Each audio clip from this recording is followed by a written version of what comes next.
trying to take each turn, trying to examine each familiar spot, and trying to remember my favorite areas during my days there from 1977 to 1984. So I'm an ex-UGS graduate, batch 84.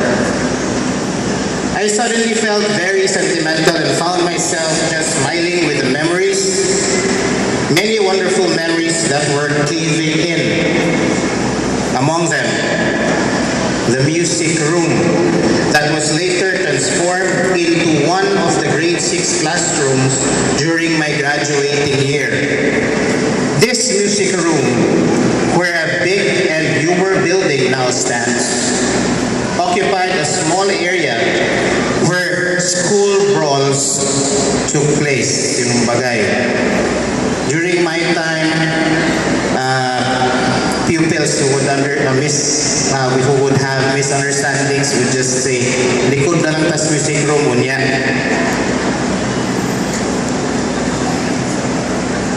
Who are from the old campus here? Maay na lang, nagulihan o bago nga building, aron wala na'y daghan bukol o bungi ikan sa sinumpagay dito. Which was of course prohibited by the school. There was also a quick look at the library on the second floor. It looked very different then.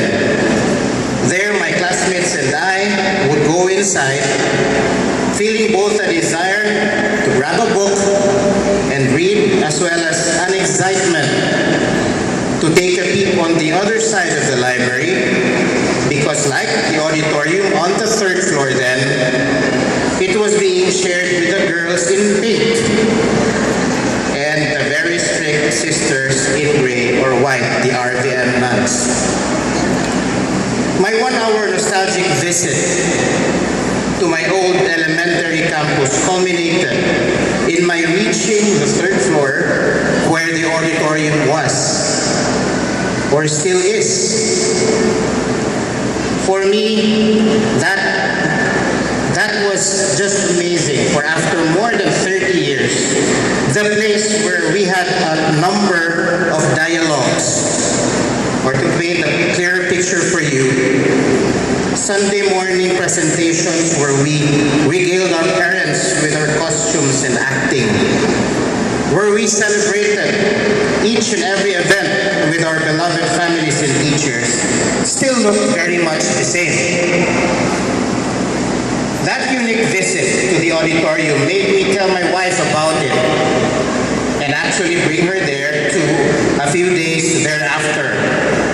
My lovely wife, Ria, she's seated there, is a Lordesian.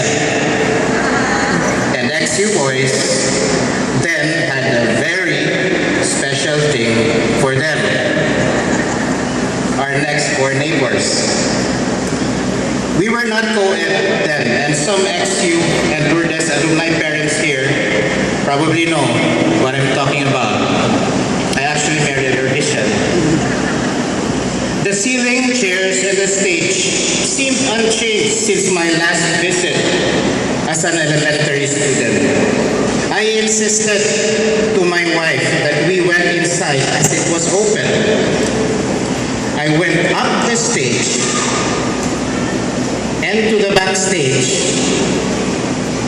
And when I got to the podium, I asked my wife to take a picture, which I planned to post on Facebook as memories of me as a dubber or as a character in some of our grade school dialogues or plays were somehow making me feel like a grade schooler again. That visit made me realize how Xavier University Grade School is still held closely to my heart. I was having coffee, my coffee break from tending to our franchise store in Quezon City around 2 weeks ago, when I was approached by a very familiar face in the person of my former high school teacher and now your principal, Mr. Gomez, to tell me about this task of speaking before you today. In general terms, he explained to me that the theme touches on magis, and more importantly, the Latin maxim, non multa sed multum. From these two precepts, magis and non multa sed multum, I have prepared my speech aptly entitled The Heart. Xavier has always been an institution known for academic excellence, or magis. Way back when I was in Kinder R, under Mrs. Rodriguez, I don't know if she's here, I was already introduced to this citation they called the most outstanding in general excellence. Do you still call it that until now?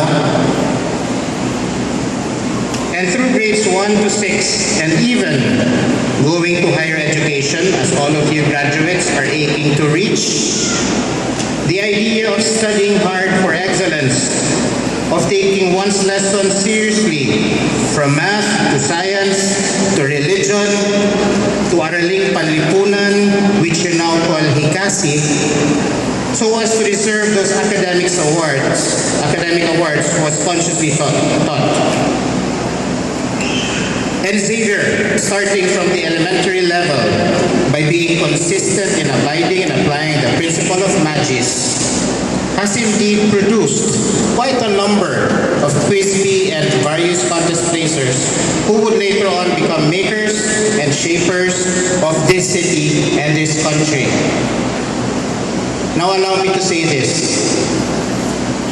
Xavier would not have produced such leaders or individuals who have become successful in their own right, if not for Xavier University Grade School, where the very foundation of values and holistic formation of boys, and now girls included, were first taught and instilled.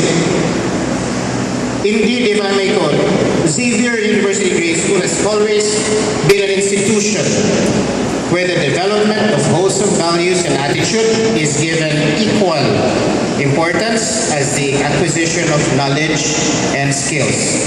End of quote. During my time in the grade school, yes, we took our studies seriously, but we also knew how to have fun, even inside our very own campus. Although we did not start having, or rather, although we did start having a Game & Watch, the Atari, where the Pac-Man was popularized, and at home, the Betamax, we were totally clueless when it came to electronics. Who here has heard of these ancient gadgets? No one. So you are the ones who are clueless then. Aha. Although your version of all these are indeed far more complicated, and if I may say so, a bit mind-blowing, if you now have the Xbox, the PS4, I heard it's coming out, the PS4, the Wii or the iPad, the iTouch, the iPhone, we only had Eye to Eye, that gossip TV show. Yes, we did not have all these high-tech gizmos, a shadow of which we only saw in the movies. But we maximized on outdoor games. Patintero, Buko Kundese, Kote, Shomoy, and Jaka marble games, static, rubber bands, the Takyan, and yes, the Arawan. We had simple, basically gadget-free, wholesome fun, and we were never bored. We were never bored because the school encouraged all these sweat-inducing, dirt and grime attracting activities. I even remember Mumoy, a monkey. That monkey which our motorcycle riding principal then, the late Father George Hofilenia, who we fondly call Father George or Father Hoffy, himself took care of inside that old campus. So we had that monkey there. The point of all all these is Xavier took good care of us academically and holistically. It is in the latter, though, which I would like to give some emphasis on. Non multa sed multum, or not many but much. Not too broad, but with greater depth. To me, what this simply means is that for much in life, quality is of greater importance than quantity. Quantity may spell enormity, but it is fleeting and temporary. And what determines quality stays in the heart. And what stays in the heart leaves a lasting and indelible mark in people's lives. And this, more than becoming rich, famous, and successful, is what the Ateneo education is all about. So now you ask, how can a 12-year-old make a lasting mark on people's lives? As Ateneans, much is expected of us. Not only do people expect us to be smart, they expect us to be trailblazers, catalysts of change, and again that ever repetitive adage, men and women for others. This may be a tall order, especially for 12 and 13-year-olds. But just like Timothy of the Bible, God tells us, and I quote, "Don't let anyone look down on you because you are young, but set an example for the believers in speech, in conduct, in love, in faith, and in purity." End of quote. Never ever sell yourself short. And think you can only do so much because of your youth. The stage has been set for you to soar. And like an eagle, set your sights high, but at the same time be aware of the depth of your responsibility. Wow, big words for little people. Let me put it this way. As you enter the world of high school, expect many changes. Not just in yourselves, but in everything around you. This is a time of discovery. You think you know a lot already? Well, reality check. You don't. I like this. I'm like talking to my daughter. There is still more to learn. That's why you're still in school. Now, with all this in mind, how can you make quality and depth count more than quantity? By sticking to the magis. Choose less where you can do more. Do not attempt to do everything all at once and expect to be excellent at any. Magis is to strive for excellence. Be the best you can be with the talents God has given you. If you are good in academics, be the best at it. If you are good at the arts, then hone this to perfection. If you think you have neither the academic prowess nor the artistic slant, then be the best at trying your best. To the parents, my fellow parents, I urge us all to be supportive of our children. Let us not be too myopic in thinking that there is only one way to succeed, and that what that is, only you know. Let us acknowledge that our children are unique and have been given talents and abilities by the Almighty, which I am sure are similar to our own. So let's not be too hard on them, nor ourselves. Now, graduates, back to you. Earlier, I said you had a responsibility, remember? I'm sure you've heard enough of this word from your parents. Responsibility. I I know I have when I was growing up being the eldest in the family. So let me just say one thing about this. Yes, the world is getting very competitive. Everybody is rushing to be on top. You may get there, you may not. It's up to you. What is really important is that along the way, you have made it your responsibility to be more mindful of others than you are of yourself. Knowing that you need the talents and abilities God gave you to honor God and serve man. By doing both, you may have perhaps illustrated in your life the principle of magis.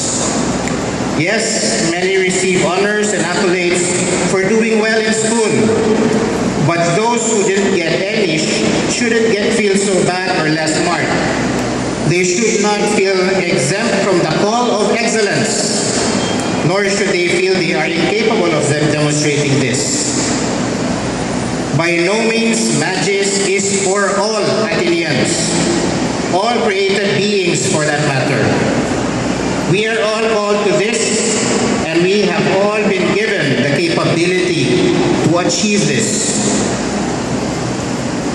The Bible says, in whatever you do, work at it with all your heart. Again, it's the heart, as if working for the Lord.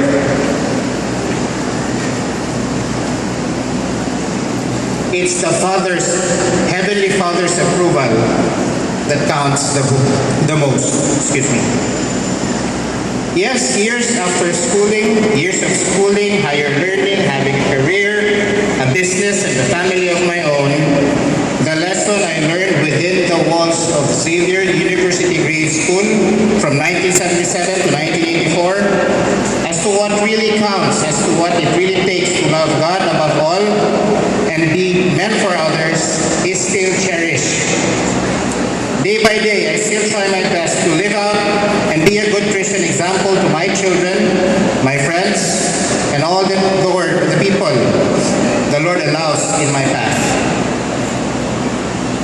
Yes, the matters of the heart, the persons that are allowed into it, and the things and values that are held onto by it, controls and defines the person. This is what makes your mark. At this stage in your life, it may not be clear yet what kind of mark you will make. Doesn't matter. It's okay as long as you know how to go about it. Stick to the not many but much, not too broad, but with greater depth. Maybe some 10 or more years from now, if you bump into me, you can tell me about it then. What do you say? It's a date? So graduates, as you go to the next level and for the rest of your lives, may I encourage you to appreciate the high quality education that you are given by taking your studies seriously. Not so much, please listen to this, not so much as to learn how to make money later on, but rather as years of opportunity to learn how to learn about life. More importantly, be wise in choosing who and what to allow access into your heart. God and the things that are important to Him. For from, with, and by this, all other things will follow, and you will become the successful persons that you have been divinely designed to be. Thank you for this honor and privilege.